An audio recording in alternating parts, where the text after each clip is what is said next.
फिरौन versus Umar bin Khattab.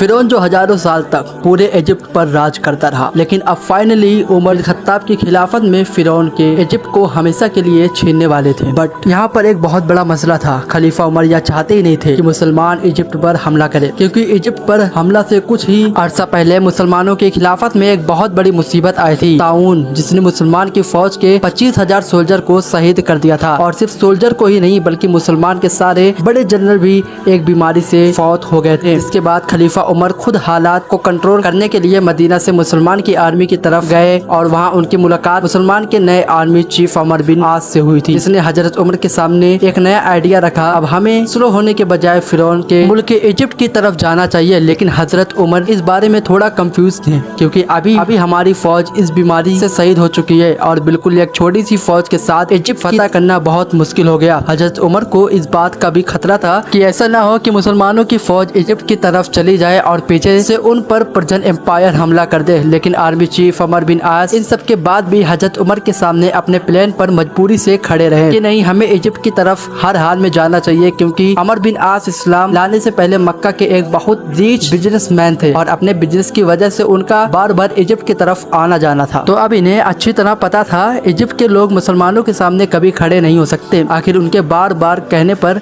हजरत उमर ने उनकी बात मान ली, उन्हें इजिप्ट पर हमला करने की इजाज़त दे दी। एंड कहानी बहुत लंबी है, वीडियो आती रहेगी, लाइक सब्सक्राइब जरूर करें, हमें ज़्यादा से ज़्यादा सपोर्ट करें।